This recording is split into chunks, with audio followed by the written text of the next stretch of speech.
Deep in a stretch of forest few people dared to enter, the fog hung thick and heavy, swallowing the sound of footsteps. A group of hikers, searching for a shortcut back to the main road, stumbled upon something out of place. Ahead of them, beyond the moss and fallen branches, sat a perfectly arranged dining table, untouched by weather or time. It looked as though dinner was about to be served, in a place where no one could possibly live. The tablecloth was bright white, as if freshly laundered that morning, fluttering faintly despite the still air. Silver cutlery gleamed as though polished moments ago, each piece aligned with unnerving precision. 6 chairs encircled the table, their legs buried slightly in the dark forest soil. No footprints led to or away from the scene, only the forest pressing close in silent disbelief. One of the hikers, Peter, whispered that maybe it was part of an art project, someone trying to make a statement. But even he couldn't explain the steam rising faintly from a covered dish at the center of the table. The aroma wasn't strong, but it drifted toward them with the faint sweetness of roasted apples and cinnamon. The others exchanged uneasy glances, realizing the food looked impossibly fresh. They hovered near the setup, too intrigued and too frightened to approach directly. The stillness around them seemed to amplify every heartbeat, every nervous exhale. Birds had stopped singing, leaves no longer rustled, and the forest itself seemed to hold its breath. When Peter finally stepped forward, the faint creak of wood under his boot felt deafening. Peter reached toward one of the plates, expecting it to be ceramic or plastic, but it was bone china, cold and heavy in his hand. The reflection of his face in the polished silverware wavered for a moment, like a distortion on a broken screen. He blinked, and for an instant, the reflection looking back wasn't quite his. It smiled when he didn't. Another hiker, Lena, carefully lifted the lid off the steaming dish.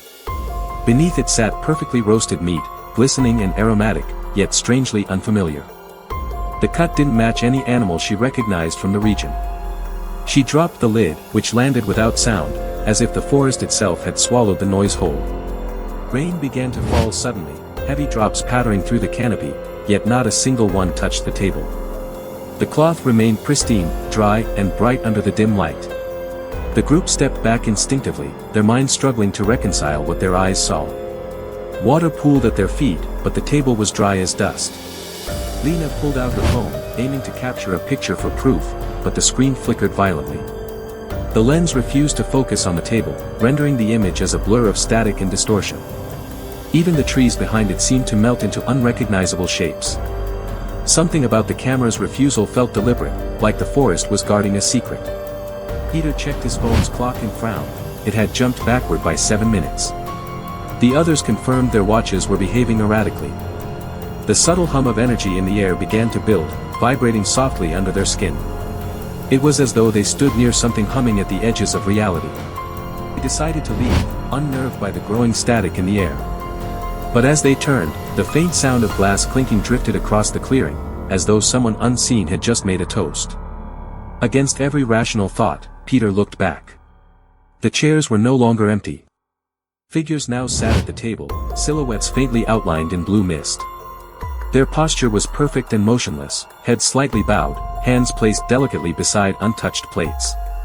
None of the hikers could see facial features, only shifting outlines. The air dropped several degrees in a single heartbeat. Lena wanted to scream, but no sound escaped her throat. The others stood frozen, unable to move or even blink. The figures began to turn their heads in eerie unison, their eyes nothing but hollow darkness reflecting the faint glow of the forest. Each hiker felt, unmistakably, that they were being watched from inside their own minds. Peter stumbled backward, tripping over a root, breaking the trance. He shouted for the group to run, but his voice came out distorted, trailing in slow-motion echoes. The forest around them twisted impossibly, the path they came from was gone. Only trees, dense and endless, surrounded them on all sides. Fog thickened instantly, forming shapes that almost resembled faces. Lena's flashlight flickered wildly, revealing flashes of the table through gaps in the mist. The seated figures were now standing, though they didn't seem to move in any conventional sense. They simply appeared closer, each time the light blinked. Desperation drove them deeper into the woods, though no direction seemed right anymore. Branches formed archways overhead, and the ground beneath felt spongy, unnatural. Behind them, faint footsteps echoed, too soft to belong to any of them yet perfectly in rhythm with their own. The forest had begun to mimic them. Lena spotted a faint orange glow in the distance and rushed toward it, hoping it was a campsite. As they broke through the brush, they froze. The same table stood there, untouched, identical down to the placement of each fork and plate. The only thing missing was themselves. They were not among the seated figures this time. Realization hit them with cold terror. The forest wasn't a place, it was a loop. Each time they tried to escape, it remade their path, reassembling the scene exactly. The table was a mirror in physical form, an invisible checkpoint resetting reality itself.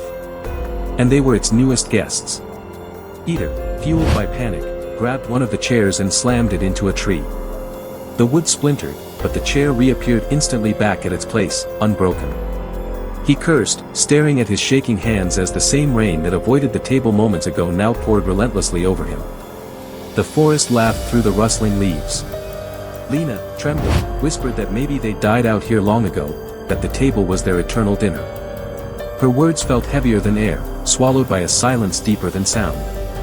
The figures at the table had returned to their seats, slowly raising their glasses again. Something unseen, but very present, was toasting them. Suddenly, every sound, rainfall, breathing, heartbeat, halted. The forest stood frozen. The air thickened to glass, and from somewhere unseen, a voice scraped across their minds, asking simply, "Would you like to join us?" Before anyone could reply, the forest blinked, and the table was gone.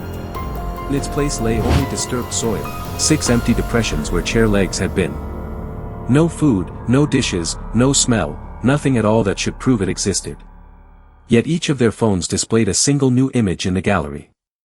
The same table, shot from above, with one seat missing. Days later, when rescue teams found them, only Lena remained conscious, mumbling about polite guests and unspoken invitations. The rescuers found no table, no path, nothing unusual beyond her words. However, every responder that entered the forest that day later reported strange time gaps on their watches. Something still ticked, unseen. Authorities chalked it up to forest disorientation, but photographs from Lena's phone disturbed them greatly. The picture showed the table, and faintly, reflections of trees not found anywhere near that location. Experts claimed the timestamp didn't align with any phone logs. It was as if the photo existed before it was taken. Online forums debated the story endlessly, some labeling it an elaborate hoax, others calling it a localized temporal anomaly. Those who zoomed into the photo claimed they could see faces, just barely visible, staring out from the chair backs.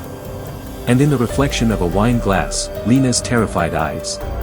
Weeks passed, and new hikers ventured into the same forest.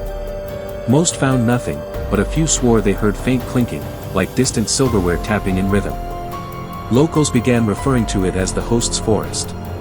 They warned that if you dined there, you never truly left. Researchers from nearby universities performed magnetometer scans seeking anomalies. Their devices spiked unpredictably near one specific clearing but showed nothing visible to the eye. Time-stamped recordings showed seconds repeating, looping continuously for short bursts. The forest's hum returned whenever they tried to measure it. When drone footage captured the clearing from above, viewers noticed shapes forming under the trees, shadows arranged in perfect circles. The drone's GPS logs froze for precisely 66 seconds, then resumed without position change. The footage later revealed faint outlines of chairs, shimmering briefly before fading. Skeptics dismissed it as digital interference, yet every attempt to debunk the footage led to corrupted files. One analyst claimed to hear background whispering layered under the static, speaking in English, but reversed. When reversed back, the word repeated again and again was simply, "sit." Paranormal investigators visited the site with temperature sensors and motion tracking gear. Within minutes, the sensors dropped to freezing despite mild weather. One camera captured blurred shapes fitting onto invisible chairs before shutting off entirely. The last frame recorded the faint shimmer of white fabric disappearing into darkness. Even after they fled, strange events followed them, silverware moving on its own, faint clinks echoing through their homes. One investigator woke to find muddy footprints circling her bed in perfect symmetry. They tried burning their equipment, but the sounds persisted, always beginning at exactly 7:07 p.m.